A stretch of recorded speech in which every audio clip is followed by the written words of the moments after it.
सो आज हम देखने वाले हैं खान सर की वीडियो जिसमें उन्होंने बताया कि कारगिल वॉर में सब कुछ कैसे हुआ था। देखते हैं। जय हिंद। इस वीडियो में हम कारगिल को कैसे जीता गया इसके बारे में डिटेल से समझेंगे कि क्या था थल सेना का विजय ऑपरेशन और वायुसेना का सफेद सागर ऑपरेशन और नौसेना का ऑपरेशन तलवार। इन तीनों ऑपरेशन के द्वारा किस तरह से पाकिस्तान को हर मोर्चे पर घेर लिया गया, जिस वजह से पाकिस्तान पूरी तरह पीछे हटने से मजबूर हो गया। 1998 में परमाणु बम के सफल परीक्षण के बाद भारत और पाकिस्तान दोनों ही एक परमाणु संपन्न देश थे। दो परमाणु संपन्न देशों के बीच यदि युद्ध होता है तो ये काफी घातक हो सकते हैं। इसलिए इसको समझते हुए और काफी दूरदर्शी सोच रखने वाले हमारे प्रधानमंत्री अटल बिहारी वाजपेयी 21 फरवरी 1999 को बस द्वारा दिल्ली से लाहौर के लिए रवाना हुए और एक लाहौर समझौते पर हस्ताक्षर हुआ 21 फरवरी 1999 को। और जब अटल बिहारी वाजपेयी लाहौर में बस से उतरे तो बहुत ही गर्मजोशी से उनका स्वागत किया गया। दोनों देशों ने कहा कि अतीत में हमने जितने भी युद्ध किए हैं उसे भुलाकर हम सब अब एक सह अस्तित्व पे आगे बढ़ेंगे और हम बहुत ही जल्दी मिल बैठकर कश्मीर मुद्दे को सॉल्व कर लेंगे, इसमें बिना किसी देश को इंटरफेयर किए। अटल बिहारी वाजपेयी को 21 तोपों की सलामी दी गई, लेकिन कोई भी हिंदुस्तानी ये नहीं जान रहा था कि ये 21 तोपों की जो सलामी दी जा रही है भारत के प्रधानमंत्री के सम्मान में, ठीक 3 महीने बाद यानी मई में यही तोपें भारतीय सैनिकों के सीने पर गिरेंगी। लाहौर में जब हमारे प्रधानमंत्री अटल बिहारी वाजपेयी थे तो उस समय पाकिस्तान के जनरल परवेज मुशर्रफ ये कह रहे थे कि हम उन्हें सैल्यूट नहीं करेंगे। भाई मत करिए ना तुम्हारे सैल्यूट के हम लोग भूखे हैं। लेकिन ये जो था ये आदमी इतना बड़का, ये इसको तो इसी के देश में फांसी की सजा हुई है। इसने खुद अपने प्रधानमंत्री नवाज शरीफ का तख्ता पलट करके खुद राष्ट्रपति बन गया था वहां पे।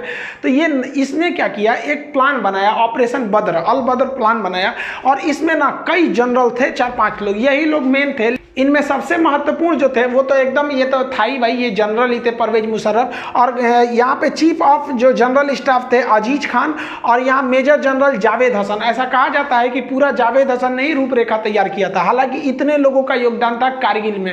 ये लोग चाहते थे कि जो शिमला एग्रीमेंट के बाद ये हुआ था, हम लोग में एक आपसी सहमति थी कि करगिल का जो एरिया है वहाँ टेम्परेचर -30 -40 चला जाता है, इतना ठंड हो जाता है। तो हम लोग क्या करते थे, अक्टूबर के बाद हम भी अपनी पोस्ट बंकर को छोड़ के चले जाते थे और पाकिस्तान भी चला जाता था। फिर हम लोग जाते थे मई जून के महीने में। तो पाकिस्तान ने प्लान बनाया कि 1999 में हम क्या करेंगे, अपनी जो जैसे भारत पीछे हटेगा, पाकिस्तान ने कहा कि हम लोग तो पीछे नहीं हटेंगे और उल्टे अपनी फौज भेज देंगे, उन बंकरों में घुसा देंगे जो भारत खाली करके गया है, और उन्हें हम क्या करेंगे, पूरी हथियार सप्लाई A to Z दे देंगे। ये ऑपरेशन अल बद्र में चल रहा था। इसको आप मैथ से समझिए ध्यान से। ये जो आप लाइनिंग देख रहे हैं ये आपका एक्चुअली POK है, पाक ऑक्युपाइड कश्मीर। पाक ऑक्युपाइड कश्मीर का ये जो एरिया है, यहाँ से हम लोग, ये जिला जो आता है वो कारगिल जिला आता है। एक्चुअली लड़ाई जो थी वो कारगिल जिले में थी, वो 4 सेक्टर में थी। उसको एक्चुअली जिला कारगिल होने की वजह से उसका नाम कारगिल दे दिया। देखिए ये लाइन ऑफ कंट्रोल जो है, यहाँ से श्रीनगर से लेह तक एक सड़क जाता है 1A, नेशनल हाईवे 1A। अब पाकिस्तान का जो प्लानिंग क्या था कि ये हाईवे को हमको कैसे भी काट देना है। ये हाईवे काटने का 2 मकसद था। एक हाईवे को यहाँ से काट दीजिए और एक एरिया से, ताकि यहां से कोई सियाचिन में ना जा सके। अगर सियाचिन का हाईवे कट जाएगा तो सियाचिन भारत के हाथ से निकल जाएगा, क्योंकि वहां डायरेक्ट पहुंच नहीं है। अब बीच में इतने पहाड़ हैं कि नॉर्मल सड़क बना ही ना जा सकती है। तो इसलिए ऑपरेशन अल बद्र के द्वारा मुशर्रफ ये सोचे कि हम ये हाईवे को काट देंगे तो पाकिस्तान, भारत बैकफुट पे आ जाएगा। और रियली भी थी। जैसे आप यहां देखेंगे ये डॉटेड लाइन हमारी LAC है, ये लाइन ऑफ कंट्रोल है। अब ये जो सड़क जा रही है ये सड़क है हमारी श्रीनगर से लेह तक। अब यहां कारगिल देखिए ये लाइन ऑफ कंट्रोल के बहुत ही करीब है। इनकी प्लानिंग क्या थी, ये लोग 4 जगह से भारत में घुस गए। देखिए करगिल जो बोलते हैं, करगिल की लड़ाई करगिल जिला था, उसमें 4 जगह थे। जैसे आपके जिला में कैसे ब्लॉक या तहसील होते हैं, कई सारे होते हैं, तालुका टाइप का, उसे ही था करगिल जिला। इसमें 4 महत्वपूर्ण सब डिवीजन में लड़ाई चल रही थी। ये क्या किया, ये 4 जगह से घुसपैठ कर दिया। यहाँ पर 4 एरिया से घुसपैठ किया। सबसे पहला जो एरिया था मस्कोक एरिया था, ये मस्कोक एरिया में घुसपैठ कर दिया। उसके बाद जो एरिया था वो द्रास का एरिया था। सबसे भीषण जो लड़ाई हुई थी वो द्रास में हुई थी। इसी में तोलोलिंग, टाइगर हिल और 0.5140 इसमें सब आते थे सभी ये। तो ये वाला एरिया हो गया द्रास। और इसके बाद ये वाला एरिया हो गया काक्सर। काक्सर का एरिया जो था वो एक्चुअली बैकअप के लिए इन लोगों ने यूज किया था। और काक्सर के बाद ये बटालिक एरिया, बटालिक सबसे लास्ट में था। अब आप बताइए बटालिक क्यों क्यों किया गया था? क्योंकि बटालिक पे अगर कब्जा हो जाएगा तो हम सियाचिन नहीं जा पाएंगे। तो आप देख रहे हैं ना, ये चारों पॉइंट एक्चुअली कारगिल में आ रहे थे, इसलिए इसको नाम दे दिया गया कारगिल का युद्ध। लेकिन कारगिल का युद्ध में जो सबसे भीषण एरिया जगह युद्ध हुआ था वो था द्रास में। तो अब हम लोग एक एक करके समझते हैं कि आखिर ये लड़ाइयाँ कैसे कैसे हुई थी। देखिए, ये पहाड़ी एरिया है, यहाँ इंडस्ट्रीज नहीं है, यहाँ पर पशुपालन ज़्यादा होता है। तो एक याक पहाड़ी जीव होते हैं, पहाड़ी पशु है, तो याक चरा रहे थे लोग। तो ये तासी नाम दयाल नाम के एक व्यक्ति का याक खो गया था। वो उसे ढूंढने गया और दूरबीन में देखा तो उसको दिखाई दिया कि कुछ लोग पत्थर को खोद रहे हैं और वहाँ छुपने की जगह बना रहे हैं, बंकर बना रहे हैं। और वो दाढ़ी वगैरह रखे तो समझ गया कि भाई ये पाकिस्तानी है। ये भागा भागा आया, आर्मी को बताया कि भाई वहाँ ऐसी ऐसी घुसपैठ हो रही है। तो आर्मी ने देखा तो भाई आर्मी को भी हलचल दिखाई दी, हेलीकॉप्टर से सर्वे लिखा गया तो भारत को भी पता चला कि भाई यहाँ पे घुसपैठ है।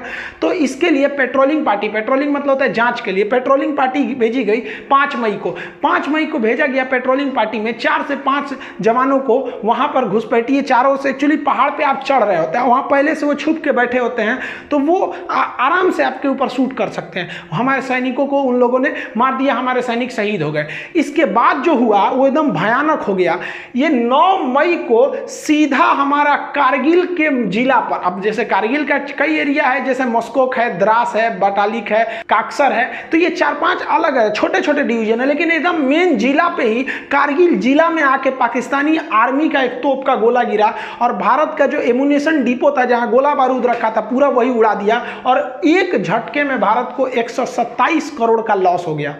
इन सब के होने के बाद भारत को लग रहा था कि ये मामूली घुसपैठिए आतंकवादी हैं, लेकिन धीरे धीरे पूरी तरह से साफ होने लगा कि ये आतंकवादी नहीं है। इन आतंकवादियों के पीछे पाकिस्तानी पिल्ले बैठे हुए हैं, उनकी नॉर्दर्न लाइट इन्फेंट्री के जवान बैठे थे। उनके अंदर इतना तो कलेजा नहीं है कि सामने सामने लड़े। अरे साले, मर्द की औलाद हो तो सीधा बोले रहते ना कि मत लौटो। हम लोग जब लौट गए थे ठंड में तो तुम आके वहां बैठ गए थे, उसके बाद वीर बन रहे हो। देखिए एक्चुअली क्या होता है कि जब आप हमला करने जाते हैं तो माना जाता है कि आपकी फौज 3 गुनी होनी चाहिए क्योंकि दुश्मन पहले से बैठा है। लेकिन पहाड़ी लड़ाई में ऐसा माना जाता है कि नहीं, आपको 9 गुना लॉस होगा। एक तो आप चढ़ेंगे, आपको चढ़ाई में दौड़ नहीं सकते हैं खाली मैदान की तरह, और वो आराम से बैठा हुआ है पहाड़ में, हल्का सा एक मौका कर लेगा, बंदूक निकाल लेगा, आपको दिखेगा नहीं कहां से गोली आ रही है।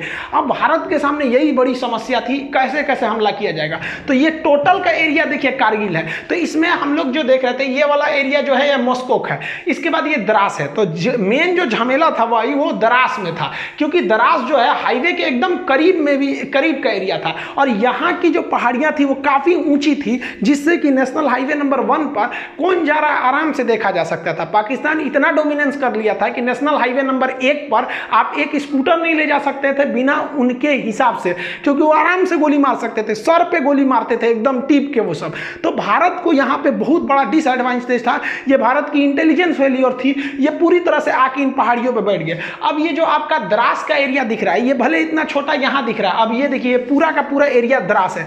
अब भारत ने अपनी थल सेना का ऑपरेशन विजय चालू किया 19 मई को, ऑफिशियली इसी दिन से युद्ध स्टार्ट हो गई। अब हम लोगों ने कहा कि भैया एक टुकड़ी द्रास में भेजते हैं, कुछ यहाँ पे मस्कोक एरिया में, यहाँ पे काक्सर में, और ये वाला एरिया जो आपका बटालिक है यहाँ पे भी भेजते हैं। भीषण लड़ाई हो गई आपकी द्रास में, चूंकि द्रास का एरिया बहुत ऊंचा पे था। अब यहाँ 3-4 ऐसे जगह थे जहाँ पे कब्जा करना जरूरी था, जैसे तोलोलिंग हो गया, टाइगर हिल हो गया, पॉइंट मतलब देखिए यहाँ पे बहुत छोटे छोटे पहाड़ी भी हैं सब लाइन से, तो इसका अलग अलग नाम ना देके सेना के मानचित्र में उसका नाम दे दिया गया पॉइंट 5140, और एक और पॉइंट है पॉइंट 4590। ऐसे कई ठो पहाड़ियां हैं सब, और ये पूरा मिला देते हैं ना तो ये एरिया बनता है द्रास।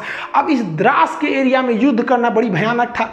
इधर तोलोलिंग थी, तोलोलिंग के बाद यहाँ पर आपका मम था, फिर पॉइंट 5140 था। ऐसे करते करते इस एरिया तक पूरा जीत लेंगे तो लास्ट में पड़ता था टाइगर हिल।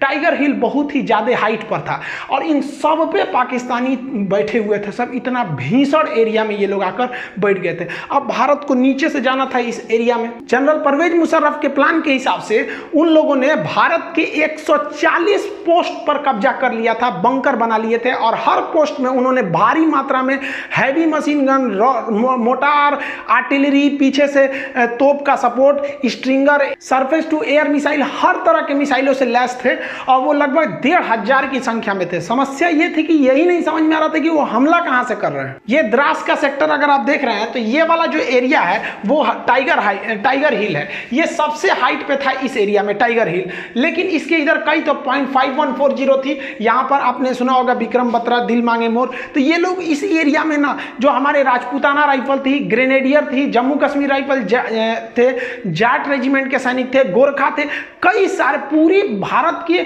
हर एरिया से फौज को लगाया गया था। तो यहां पर बेसिकली ग्रेनेडियर थे, राजपूत राइफल थे और जम्मू कश्मीर राइफल के जवान थे। तो ये इस एरिया से गए। पहले ये लोग यहां से गए, तोलोलिंग पे कब्जा किया। तोलोलिंग के बाद कई छोटे छोटे पॉइंट पर कब्जा किया। तोलोलिंग के बाद सेकेंड हाइट पे जा था 0.5141 था, यहां कब्जा किया गया। यहां कब्जा के बाद आप देखिए यहां से सीधा टाइगर हिल यहां है। यहां पर हमला हो रहा था और ये ससुरे सब यहां से आर्टिलरी फायर कर रहे थे, सब तोप यहां से। सोचिए उनको कहां दिखेगा। और यहां एयरफोर्स भी सक्सेस नहीं हो पा रही थी, लेकिन भारतीय जवान रुकने वाले कहां है ससुरे तुनाई। भारत मां को जब भी जरूरत पड़ी है, भारत के वीर सपूतों ने कभी भी अपना खून बहाने से पीछे नहीं हटे हैं। भारतीय सैनिक जब 0.5141 पे कब्जा किए तो यहां से नीचे उतरते वक्त भी बहुत ज्यादा यहां से भीषण फायरिंग हो रही थी। यहीं पे बहुत सारे फौजी हमारे शहीद हो गए। फिर प्लान बनाया गया कि हम लोग इस डायरेक्शन से उतर के कुछ उस डायरेक्शन से तीनों ओर से घेरा जाए हम लोग टाइगर हिल के ऊपर। तीन ओर से टाइगर हिल को घेर के अब फिर भारत ने टाइगर हिल पर अपना तिरंगा लहरा दिया था। देखिए यहाँ पर जो एरिया दिख रहा है ये आपको टाइगर हिल दिख रहा है। अब टाइगर हिल से इतना दूरी पे आप देखेंगे तो ये तोलोलिंग का एरिया, ये तोलोलिंग पहाड़ी है। ये टोटल एरिया जो है वो द्रास है। अब तोलोलिंग की जो पहाड़ी है वो काफ़ी ऊंचाई पर स्थित है, वहाँ पर लड़ाई करना काफ़ी मुश्किल हो गया था तोलोलिंग पर। अब यहाँ तोलोलिंग पे तो पहले से तोलोलिंग पीक है, यहाँ पे पाकिस्तानी पहले से बैठे थे और जो हिंदुस्तानी फौज थी वो नीचे से आ रही थी। अब हिंदुस्तानी फौज नीचे से जब चढ़ रही थी तो ये जो पाकिस्तानी थे इस साइड में अपनी आर्टिलरी गन रखे थे, यहाँ से हमला कर देते थे। तोलोलिंग की ऊंचाई से ये पूरे एरिया पे डोमिनेट करते थे। ये एरिया नीचे होने की वजह से हम लोग जब द्रास से ऊपर चढ़ना चालू किए तोलोलिंग पे तो ये सीधा हमला कर देते थे। फिर भी भारतीय सूरवीरों ने किसी भी तरह इस मुश्किल चोटी के ऊपर चढ़ान किया। तोलोलिंग को जीतने के बाद इसके अगल बगल में देखेंगे तो कई सारी पहाड़ियां हैं जिन्हें अलग अलग पॉइंट के नाम पे जानते हैं, जिसे हम कहते हैं 0.5140। इस तरह से छोटी छोटी पहाड़ियां थी। इन पहाड़ियों को पार करने के बाद अब देखिए इतनी दुर्गम में पहाड़ियों में जा जाके लड़ाई लड़ना था और दुश्मन यहाँ पर 100 से ज़्यादा पोस्ट बना के, बंकर बना के वहाँ पर गुफा टाइप का उसमें छुपा हुआ था। हमारे सैनिकों को दिखता भी नहीं था स्पष्ट कि उनकी लोकेशन कहाँ है। ये पार करके इस एरिया की जो सबसे ऊंची चोटी थी वो थी टाइगर हिल। द्रास के तोलोलिंग और उसके छोटे पहाड़ियों पे जीतने के बाद अब इस एरिया का सबसे ऊंचा पहाड़ आप देख रहे हैं ये टाइगर हिल। इसको फतह करना बहुत ही मुश्किल था। टाइगर हिल पे हमारे जो जम्मू कश्मीर राइफल, जो राजपूताना राइफल रही, हमारी जो ग्रेनेडियर्स, इनकी पोस्ट पहुंची फौज पूरी तरह से। अब ये इतना सीधा चढ़ाई पे और यहाँ से ये लोग टोटल एरिया डोमिनेट कर रहे थे। इस वजह से इंडिया को जो थी कैजुअलिटी ज़्यादा हो गई, क्योंकि ये पहाड़ पर वो पहले से छुपे हुए थे। एक तो इतनी ऊंचाई थी। अब आप सोचिए जो कुतुब मीनार है वो 240 यानी लगभग 250 फीट की ऊंचाई पर है और ये लड़ाई चल रही थी 18,000 फीट। आप 250 फीट कुतुब मीनार चढ़िएगा तो थक जाते हैं। ये 18,000 फीट पर दुश्मनों का आमना सामना मुकाबला था। उसमें से चोट्टो पाकिस्तानियों की फौज पीछे से तोप से फायरिंग कर रही थी, इनडायरेक्टली मोटार तोप, हैवी मशीन गन इत्यादि से। और इनको छुपने में एक सहायता होती थी, क्योंकि रूल है कि जो ऊंचाई पर रहता है उन्हें युद्ध में ज्यादा फायदा मिलता है। इसीलिए टाइगर हिल को तीन ओर से घेर लिया गया। तीनों ओर से घेरने के बाद जब टाइगर हिल पर कब्जा हुआ तो समझने लगा कि भैया द्रास का एरिया जो है ना अब पूरी तरह से इंडिया के डोमिनेंस में था। लेकिन बाकी बटालिक सेक्टर वगैरह में अभी भी घुसपैठ बनी हुई थी। लेकिन ये टाइगर हिल जीतने के बाद भारतीय सैनिकों का मनोबल भी टाइगर हिल से ज्यादा ऊंचा उठ गया था। करगिल की लड़ाई में सबसे निर्णायक अगर किसी हथियार ने अगर साथ दिया था तो वो बफोर्स तोप ने साथ दिया था। बफोर्स तोप ने इतना भयानक बम्बार्डमेंट किया था कि पाकिस्तानियों को समझ में नहीं आ रहा था कि कहां से ये हमला हो रहा है। जबकि आपको याद होगा तो जब राजीव गांधी की सरकार थी तो इनको बहुत सारे इल्जाम लगाए गए थे कि बफोर्स में घोटाला हुआ है, क्या हुआ है। लेकिन जब युद्ध के मैदान में जब बफोर्स अपने रियल मैदान में उतरा तो जितने विरोधी थे जो ये बोल रहे थे कि राजीव गांधी ने घोटाला किया है, उन लोग का एकदम मुंह बंद हो गया, क्योंकि ये एकदम पिन पॉइंट निशाना मारता था, एकदम टीप के, और जबकि पाकिस्तानी को समझ में नहीं आता है मार कैसे रहा है। हम किसी अलग वीडियो में आपको बता देंगे कि तोप से कैसे निशाना बनाया जाता है। एक्चुअली उसके लिए 8 फिगर आर्टिलरी निकाली जाती है 4 फिगर के हिसाब से, तो वो 4 फिगर 8 फिगर के हिसाब से इसको निकाल के मारा जाता है। 40 किलोमीटर रेंज होता है, 40 किलोमीटर तो दिखता भी नहीं है, ये फिगर के हिसाब से मारा जाता है, नक्शा के हिसाब से। वैसे ही हमारे यहाँ राफेल खराब है, राफेल खराब है। अभी चाइना से युद्ध हो जाएगा तो सबको समझ में आ जाएगा कि राफेल क्या है। तो हमारे यहाँ ना देखिए भाई, किसी की भी सरकार रही, विपक्ष में बैठे हो तो मतलब सरकार को गरियाओ, एक तरह से कह लीजिए। तो ये हमारे पॉलिटिक्स का एक परंपरा है कि विपक्ष में बैठे हो तो सरकार को गरियाओ। उस वक्त बोफोर्स के लिए आप राजीव गांधी को गरिया रहे थे, अभी आप राफेल के लिए नरेंद्र मोदी को गरियाओ। तो आप ये नहीं कह सकते कि गाली किसी एक पार्टी ने सुना है, यहाँ सब पार्टी गाली सुनती है, भले वो कुछ भी करे। आर्टिलरी गन के बाद वायुसेना ने भी अपना ऑपरेशन सफेद सागर चालू कर दिया। 26 मई 1999 को ऑपरेशन सफेद सागर को ऑफिशियली लॉन्च कर दिया गया, और इसके लिए भारतीय वायुसेना ने अगले ही दिन यानी 27 मई को, ये भारतीय वायुसेना के लिए बहुत खराब दिन एक तरह से कह सकते हैं, तो क्योंकि यह इस वक्त भारतीय वायुसेना को कई सारे झटके लगे। उन्होंने अपना मिग 27 विमान को उड़ाया, जो वहां पे पहाड़ी क्षेत्र में गया और इसमें टेक्निकली खराबी आ गई थी। ये हालांकि पाकिस्तानी कहते हैं कि उन्हें मारकर गिरा दिया गया था। टेक्निकली खराबी आने की वजह से इसके जो पायलट थे नचिकेता, वो क्या किए, पैराशूट से ड्रॉप किए, और गलती से उनका पैराशूट जो है लाइन ऑफ कंट्रोल के उस साइड गिर गया, पाकिस्तान साइड में। बाद में पाकिस्तान ने भारत के दबाव में लौटा दिया, जैसे अभिनंदन जी के साथ मामला हुआ था। लेकिन तब तक ये तो बात का मैटर है कि जब लौटाया था, लेकिन उस वक्त तो कुछ ही को पता ही नहीं चल रही थी 27 मई को कि कहाँ गए, इनका कोई रडार से सिग्नल भी गायब हो गया था। तो इनके पीछे निकले थे मिग 21 लेके अजय अहलुवालिया। अजय अहलुवालिया साहब गए थे सर्च करने के लिए, तो ये काफी लो हाइट से उड़ान भर रहे थे, क्योंकि इनको खोजना था अपने साथी नचिकेता का विमान। लेकिन इन्हीं पर पाकिस्तानियों ने स्टिंगर मिसाइल से हमला कर दिया। अब सोचिए, किसी आतंकवादी के पास मिसाइल होता है, स्टिंगर मिसाइल। ये चोट्टा पाकिस्तानी था, दुनिया में कह रहा है कि मतलब हमारी फौज नहीं है। अरे हिजड़ो कहीं कि तुम्हारी फौज नहीं है। एक तो लड़का हमारे वीडियो पे कमेंट किया कि दुनिया का सबसे बड़ा आतंकवादी देश भारत है। इस ससुरा पाकिस्तानी ऐसा कमेंट करता, हमको तो हंसी ही नहीं छूट कर, हम रिप्लाई कौन जी करे, चोट्टा कहीं का, तू सबसे बड़का है, हम लोग को बोल रहा है। तो आतंकवादियों ने अजय अहलुवालिया के विमान पर स्टिंगर मिसाइल से हमला कर दिया। स्टिंगर मिसाइल से जब हमला किया तो ये इन्होंने सीट एजेक्शन का बटन दबाया। इसके बाद सीट एजेक्शन हो जाता है, हम राफेल के वीडियो में आपको सब समझा दिए थे। और उसके बाद जब ये पैराशूट से नीचे उतरे तो ये पाकिस्तानियों ने हैवी मशीन गन से फायरिंग किया। आसमान से अजय अहलुवालिया के शरीर के टुकड़े गिर रहे थे, वहां पर एकदम निर्मम हत्या कर दी गई। ये वायुसेना का एक बहुत बड़ा, कह लीजिए तो एक काला दिन था। वायुसेना ने सोची कि हम अपने हेलीकॉप्टरों का प्रयोग करेंगे, क्योंकि फाइटर जो होते हैं बहुत तेज रफ्तार से निकल जाते हैं, दुश्मन कहाँ छुपा है पता ही नहीं चलता है। और हेलीकॉप्टर जो होते हैं वो थोड़े धीरे स्पीड से होते हैं और एक जगह रुक भी सकते हैं। लेकिन भारत के साथ समस्या क्या था, जो उसके Mi-24 या Mi-35 जैसे भीषण लड़ाकू हेलीकॉप्टर थे, ये सब के पास जो लड़ाकू हेलीकॉप्टर थे, ये इनके पास हथियार ज़्यादा होता है, लेकिन इनकी लोड इतने भयानक थी कि ये उतना हाइट पर उड़ नहीं सकते हैं। ये केवल 10,000 फीट की ऊंचाई पर ये उड़ सकते हैं। लेकिन वहाँ तो लड़ाई हो रही थी 18,000 फीट की ऊंचाई पर। सोचिए 18,000 फीट, कुतुब मीनार 250 फीट की ऊंचाई पर, वो 18,000 फीट की ऊंचाई पर। अब क्या किया जाए, तो भारत ने अपना Mi-17 जो हेलीकॉप्टर था, जो सवारी ले जाने वाला हेलीकॉप्टर था, जिसमें कोई भी मिसाइल नहीं लोड किया जा सकता है, तो भारतीय वायुसेना के इंजीनियरों ने इसमें क्या किया, अलग से मिसाइल ले जाने के लिए पॉट जोड़ दिया। आप यहाँ देखिए, इसमें कोई पॉट नहीं है, लेकिन यही हेलीकॉप्टर में यहाँ पे आपको रॉकेट ले जाने के लिए पॉट जोड़ दिया गया।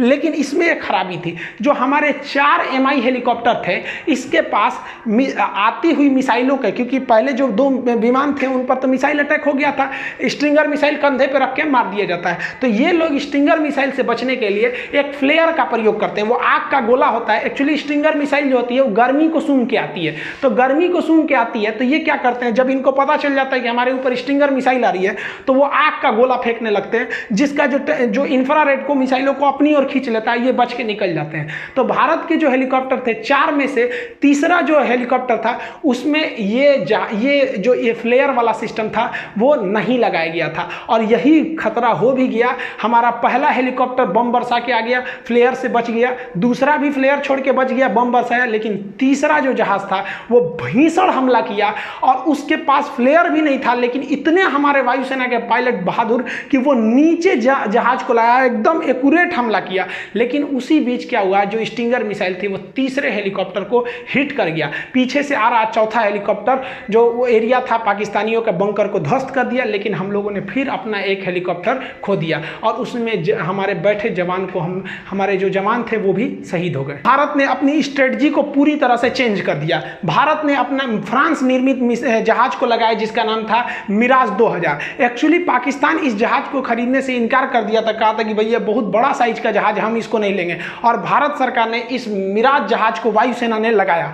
ये मिराज जहाज जो लेजर गाइडेड बम से हमला करते थे, तो ये सबसे बड़ा, आप कहिए तो वायुसेना का जो ऑपरेशन सफेद सागर था उसमें सबसे निर्णायक भूमिका मिराज 2000 लगाया। ये तो पाकिस्तान में घुस के पाकिस्तानियों का बलात्कार कर दिया, ऊपर से ही मारा, इतना हमला किया कि कमर टूट गई कारगिल की लड़ाई में। कह रहे थे कि बहुत बड़ा साइज है, बहुत बड़ा साइज है तो बढ़िया से तो धोबो किया है। और अभी याद रखो इसका बाप आ रहा है, बाप इसी का मिराज 2000 का राफेल पुरान हो गया, तगड़ा अभी और है। लेकिन वायुसेना को एक बात का और डर था कि 1965 की लड़ाई में हम लोगों ने एक छोटा सा हमला किया था जिसके बदले में पाकिस्तानी वायुसेना ने भीषण हमला कर दिया।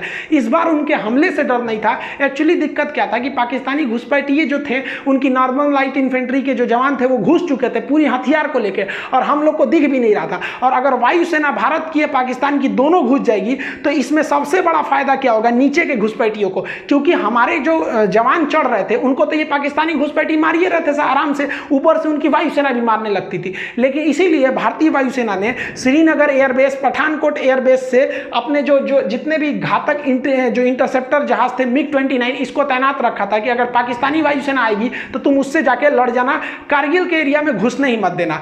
इसी बीच सबसे भीषण घटना हुई थी भाई 24 जून 1999 को। हमारे दो जगुआर जहाज जो थे वो रेकी पे निकले हुए थे। इसी जहाजों ने क्या किया, उनको लगा नीचे एक तो गुलटेरी जगह था, इन जहाजों को लगा कि भाई नीचे काफी ज्यादा फौज है, और वो नीचे काफी फौज का जमावड़ा था। तो जो आगे का पायलट थे वो काफी यंग थे, जो पीछे बैठे थे उनका नाम था, पायलट का नाम AK सिन्हा। तो AK सिंह जो थे ये थोड़े सीनियर पायलट थे। तो ये आगे वाला जो पायलट था वो गुलटेरी में जो फौज खड़ी थी उनका बहुत बड़ा कैंप था, नीचे पाकिस्तानी बहुत बड़ी फौज में खड़े थे, उन पर मिसाइल लॉक कर लिया। और आपको हम वीडियो में बता चुके हैं राफेल वाले में कि एक बार मिसाइल लॉक हो गया ना तो आप बच नहीं सकते, वो मिसाइलें खोज के मार देगी आपको। तो ये ग्राउंड पे एकदम लॉक कर लिया, और इन्होंने पूछा अपने सीनियर से कि हमने लॉक कर लिया है बहुत बड़े अड्डा को, कि हम इसे उड़ाने जा रहे हैं। तो उन्होंने कहा कि रुक जा, एक बात बता, तुम उस साइड पाकिस्तान में हो, घुस गए हो कि इंडिया में ही हो? तो ये कहे कि हम तो पाकिस्तान वाले एरिया में घुस गए। कहा कि मत मारो, क्योंकि इस दिल्ली का सीधा आदेश है कि आप पाकिस्तान के एरिया में हमला नहीं कर सकते। ये बहुत अच्छा डिसीजन था, क्योंकि एक साल पहले हम लोगों ने 1998 में परमाणु बम फोड़ा था, पूरी दुनिया हमारे खिलाफ थे, जैसे अभी ईरान के खिलाफ है, उस समय हमारे खिलाफ थी। और अगर हम लोग पाकिस्तान में घुस के मार देते तो ये तो एक तरह का ये तो ओपन युद्ध हो जाता। और अपने एरिया में मार रहे हैं तो पूरी दुनिया हमारा साथ देगी कि भैया हम अपने एरिया में आतंकवादियों को मार रहे हैं, तो कहे कि उधर मत मारो। और आपको जानकर ताज्जुब होगा, जहां ये पायलट मिसाइल लॉक किया था नहीं, हमारा एयरफोर्स का ही पायलट हुआ, एकदम नौछड़िया भी यंग था, जानबे करते हिंदुस्तान के यंग लड़का लड़े में कितना आगे। और किस्मत अच्छा था, नवाज शरीफ उनके प्रधानमंत्री और उनके थल सेना अध्यक्ष परवेज मुशर्रफ, ये लोग उसी कैंपों में थे। सोचिए अगर सीनियर मना नहीं किया रहता तो जूनियरवा तो धो दिया रहता।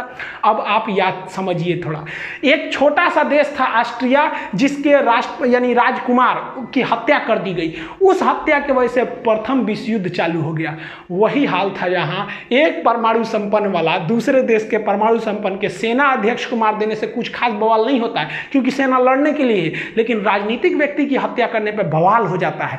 तो भयंकर बवाल हुआ रहता, क्या युद्ध का मोड़ लेता समझ में नहीं आता। तो ये बहुत अच्छा हुआ। एक तरह से हम तो करते थे कि मारिए दिया रहता तो हो जाता, क्या हो जाता भाई, ज्यादा से ज्यादा और युद्ध लड़ते, नहीं लड़े हैं 71 में, 65 में, 84 में, एक और लड़ते से चुरा, क्या कर लेता पाकिस्तान। यहाँ पे ऊंट के मूतने से रेगिस्तान में बाढ़ थोड़े आता है, क्या कर लेंगे, इनके औकाते कितना है। ये सब तो चल ही रहा था, नेवी ने और अत्याचार कर दिया। नेवी ने अपना ऑपरेशन तलवार चालू कर दिया। ऑपरेशन तलवार के तहत भारतीय नेवी ने पाकिस्तान की ओर एंट्री मार दी और यहाँ पर जो हमारे नेवल वेस्टर्न नेवल कमांड था और साउदर्न नेवल कमांड था ये भी घुस गया अरब सागर में और अरब सागर में घुसकर पाकिस्तान का पूरी तरह से नेवल ब्लॉकेज लगा दिया। भारतीय वायुसेना के पूरे युद्धक जहाज घुस गए सब वहाँ पर और नेवल ब्लॉकेज लगा दिया। भारतीय नौसेना ने ऐसे मिसाइल मारा जो पाकिस्तानी जहाज थे उनके बगल में मिसाइल जानबूझ के मारता था, जो उनके मर्चेंट वाले जहाज थे जो उनका पेट्रोलियम लाने वाला था, सारा जहाज उधर ही रुक गया कि ना हम ना जाएंगे,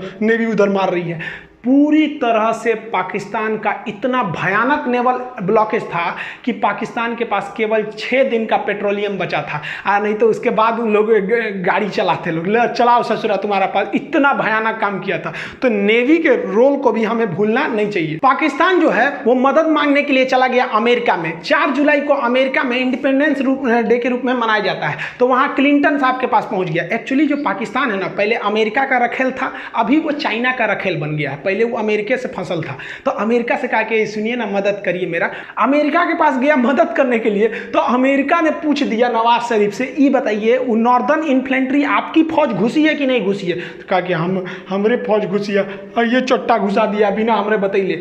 देखिए एक्चुअली होता क्या है कि पाकिस्तान में जो सेना होती है ना, प्रधानमंत्री की भी वैल्यू नहीं देती है।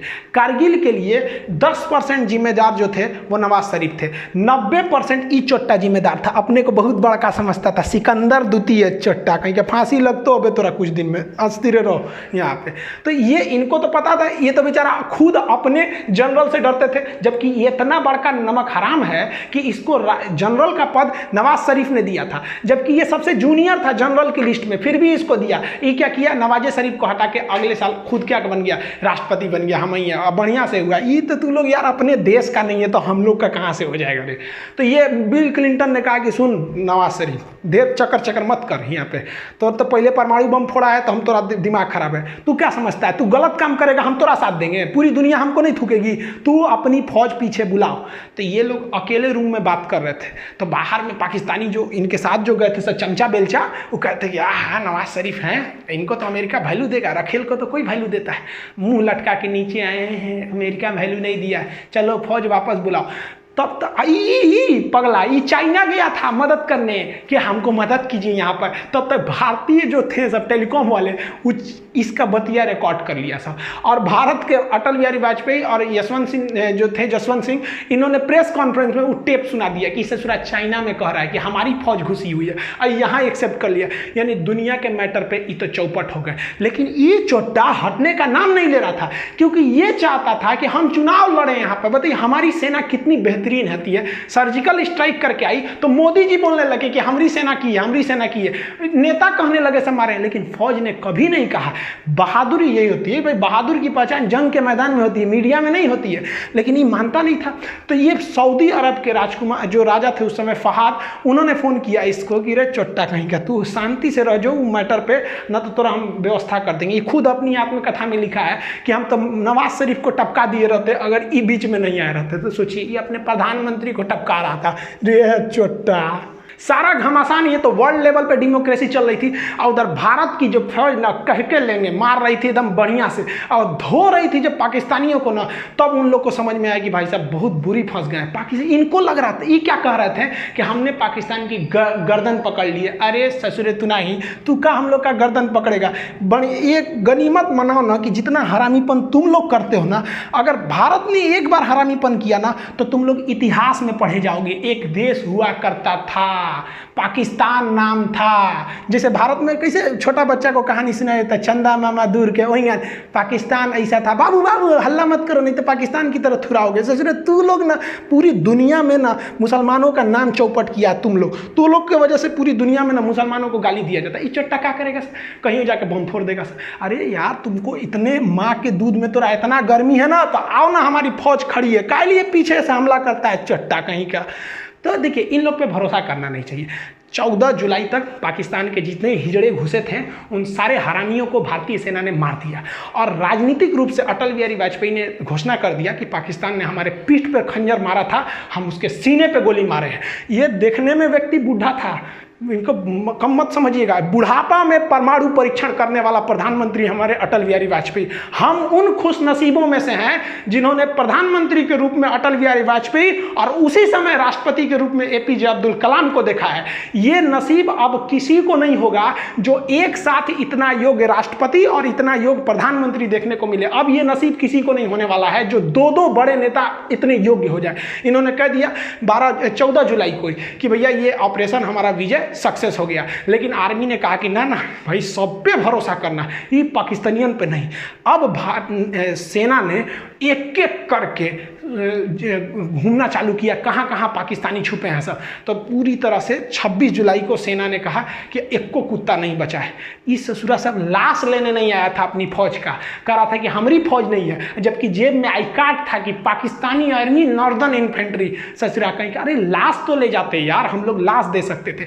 भारतीय सेना की बहादुरी देखिए। पाकिस्तानियों ने जब 14 मई को हमारे पेट्रोलिंग पे गए कैप्टन सौरभ कालिया को पकड़ा था, चारों ओर से घेर लिया था, तो इन पर इतनी यातनाएं दिया था ना, इनके आंख निकाल लिए थे, इनके होंठ और जीभ काट लिए थे, कान काट लिए थे सब, नाखून निकाल लिए थे सब, इनके कपड़े उतार कर इनके गुप्तांगों को काट लिया गया था, इनके लाश के टुकड़े करके बोरा में भर के फेंक दिया गया था। इन हरामी पाकिस्तानियों ने इतना गलत काम किया जो युद्ध इतिहास में कभी ऐसा नहीं है, युद्ध के नियम में नहीं है ऐसा। जबकि भारतीय सेना जब अपना सर्च ऑपरेशन कर रही थी, जो कुछ पाकिस्तानी जो थे मर गए थे, कुछ घायल थे, जो अपने आखिरी सांसें ले रहे थे, उन्हें इज्जत से पानी पिलाया, उन्हें इज्जत से दफनाया। उन्हें पहले पाकिस्तान को कहा कि आप अपने फौज को ले जाइए, नहीं ले गया तो उन्हें इज्जत से दफनाया गया था। ये फर्क होता है एक जानवर और एक इंसान में। हम सबको ये फर्क बना के रखना होगा, तभी अलग पहचान है। हम जब भी हिंदुस्तानी अगर विदेश में जाते हैं तो इज्जत के नज़र से देखे जाते हैं, और ये पाकिस्तानी जब भी जाएंगे शक के नज़र से देखा जाएगा। 4 बार सिक्योरिटी जांच होगा कि चोट्टा बम लेके तो नहीं आया है। ये इंसानियत बरकरार रहना है। दुश्मनी की आड़ में हमें पाकिस्तान से बेहतर बनना है, न कि पाकिस्तान से खराब बनना है। ये इंसानियत हमारी सेना की बरकरार रहनी चाहिए, जो उनके अंदर कूट कूट के भरा है। इस लड़ाई में घाटा क्या हुआ? पाकिस्तान के कई सैनिक मारे गए, अमेरिका से उनका रिश्ता खराब हुआ, पूरी दुनिया का पाकिस्तान के ऊपर से फेथ खत्म हुआ, पूरी दुनिया को लग गया कि ये जम्मू कश्मीर और सियाचिन पर रास्ता रोकना चाहते थे, तो क्या रोकेगा हम लोग का। इन लोग की डिप्लोमेसी फेलियर हो गई, और सबसे बड़ा जो घाटा लगा इन लोग को, वो इनके आर्मी में कोऑर्डिनेशन ही नहीं था। इनके वायुसेना को पता ही नहीं था, नौसेना को पता नहीं था कि कारगिल में युद्ध होने वाला है। ये तो ससुरा बस इसका मन बढ़ ही था, ये कर दिया। लेकिन भारत की अगर बात करेंगे तो भारत के साथ भी कई समस्याएं थी। पहला कि भारत के लिए वेदर एकदम खराब था, मौसम पूरी तरह खराब था, हाइट इतनी ज़्यादा थी कि हम लोग हाइट पे चढ़ रहे थे तो हाइट की वजह से प्रॉब्लम हम लोग को फेस हो रहा था युद्ध के वक्त में, और ऑक्सीजन वहाँ कम हो जा रहा था, और हम लोग तो रेडी ही नहीं थे लड़ाई के लिए। और अचानक हो गया, कौन रेडी रहेगा भैया। फरवरी में हम लोग मिलने गए, हमारे राष्ट्रपति हमारे अटल बिहारी वाजपेयी वहाँ जाके प्रधानमंत्री से गले मिलने, हमको क्या पता तुम खंजर घोंप देगा यहाँ पे। और जो हमारे लिए सबसे बड़ा फेलियर है, हम तो कहते हैं कि पाकिस्तानी की आर्मी जिम्मेदार है, लेकिन हमारे देश के इंटेलिजेंस भी जिम्मेदार है। तुम जासूस किस काम का रहे कि तुमको ये पता नहीं चल रहा है कि पाकिस्तान की हजारों फौज घुस गई, वो आर्टिलरी लेके चले आए, एमुनेशन लेके चले आए, मिसाइल लेके घुस गए, हमारी फौज चुपचाप मुंह देख रही है। हमारी फौज तो बहादुरी से लड़ी, जो जासूस थे सब, इंटेलिजेंस, वो चोट्टे कहाँ मर गए थे सब। और ये हमेशा से यही होता है। 1962 की लड़ाई हम लोग को मुंह की खानी पड़ी यही जासूसों की वजह से। 1984 में ये ससुरे सियाचिन में घुस गए थे, फिर भी कुछ नहीं हुआ। अरे सब छोड़िए, 2008 में देखिए ना, मुंबई में जब हमला हुआ तो हमारे जासूसों को पता ही नहीं था कि अजमल के साथ घुस गया, हमला कर दिया, चोट्टा सरकारी नौकरी लेना है, कोनो काम का नहीं है सब अधिकारी। इनको ले आके हम तो रहते ना वहाँ पे, हमारे पास पावर रहता ना, हम तो ससुरा जितने अधिकारी हैं ना ससुरन को जिस तरह से पाकिस्तानियों को भूने थे ना उस तरह भून देते ससुरा। तुम क्या कर रहा है? क्योंकि हम युद्ध जीत सकते हैं। हमारे इतिहास में एक और शौर्य गाथा लिखी जा सकती है, लेकिन उन माओं की गोद जो सुनी हो गई करगिल की लड़ाई में, उन्हें हम कभी नहीं लौटा सकते हैं। उन चोट्टे जासूस इंटेलिजेंस वालों की वजह से बस नौकरी हो गया ना, सरकारी नौकरी, अब कौन जरूरत है जासूसी करने का। मेहरारू संगे घूमो, हम लोग हाँ कैसी हो देश भाड़ में जाए। आज के वक्त में देखेंगे तो काफ़ी तकलीफ होता है। आप कभी फौज में जाइएगा ना, वहाँ पर जो हिंदू, मुस्लिम, सिख, ईसाई, इनके जो पूजा स्थल होते हैं ना एक पास होते हैं, वहीं पर आपको नमाज पढ़ना है, उसी के बगल में पूजा करना है, वहीं पे गुरुद्वारा में जाना है, एक ही होता है कैंपस, उसी में सब होता है। और यहाँ हम लोग मरे जाते हैं, तुम हिंदू, तुम मुस्लिम, तो ये अरे यार क्या करें, तो कुछ तो सिखों से सीखना चाहिए। या ये they are born for others, ये दूसरों के लिए जन्म, इतनी सेवा करते हैं ये समाज की जिसका कोई हद नहीं। काफ़ी तकलीफ होता है जब इतनी बहादुरी से हमारे जो फौजी जो देश पे लड़ते हैं, हमारे देश के अंदर कुछ मामूली नेता के चक्कर में हम लोग आपस में लड़ लेते हैं। हम एक बात बताइए, मेरा ये वाला हाथ काटिए या ये हाथ काटिए, तकलीफ तो हमें होगी ना। तो हिंदुस्तान के किसी भी धर्म का व्यक्ति मरे, तकलीफ तो भारत माँ को होगी। हमें इस बार काफ़ी तकलीफ हुआ। एक्चुअली हम 6 जुलाई को हम पटना गए हुए थे। तो जैसे पटना में एंट्री किए ना, तो वहाँ चेक पोस्ट चल रहा था, तो मेरी चेकिंग वगैरह थी, तो हमको भी चेकिंग हुआ, तो मेरा सब कुछ था, ड्राइविंग लाइसेंस वगैरह। एक फौजी भाई का कोई नॉर्मल सा कोई पेपर था जो छूट गया था, तो फौजी वो कह रहा था पुलिस वाले से कि मेरा केवल पेपर छूट गया है, आप हमको जाने दीजिए, हम यहीं के रहने वाले हैं। तो कह रहा कि नहीं जाने देंगे, फाइन भरो, ये करो। अब वो बहस थोड़ी करेगा वो लोग यार, न तो एक झापड़ देगा तो सूझ जाएंगे ये लोग। लेकिन बेचा उससे लिए हम कहेंगे सर हम आपको दे देते हैं। तो कहा कि देखो पैसे का प्रॉब्लम नहीं, तकलीफ इस बात की है कि हम अगर देश के लिए हम लोग लड़ लेते हैं और हमारा एक पेपर छूट गया है, तो ये आपको नियम कानून सिखा रहा है। अभी वो भाई ऐसा दे ही रहे थे ना फौजी, तब तक एक नेता विधायक का गाड़ी गया, वो रोका तो गरिया दिए, रहे हमारा गाड़ी रोकेगा, चुपचाप सटक गए। यहाँ पे अजब हाल है यार। फौजियों के प्रति इज्जत रखनी चाहिए, कहीं पे भी उनके लिए इज्जत हमेशा रहनी चाहिए। एक आम नागरिक से ज़्यादा उनकी इज्जत होनी चाहिए।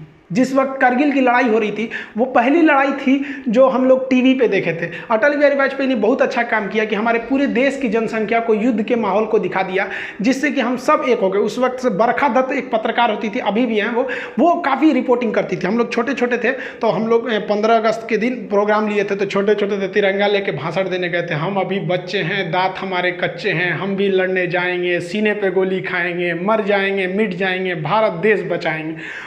करगिल की लड़ाई को देख के हम लोग के मन में भी ना एक देशभक्ति का जुनून आ गया। ये सोच लिए कि हम भी जाएंगे तो फौज में ही जाएंगे।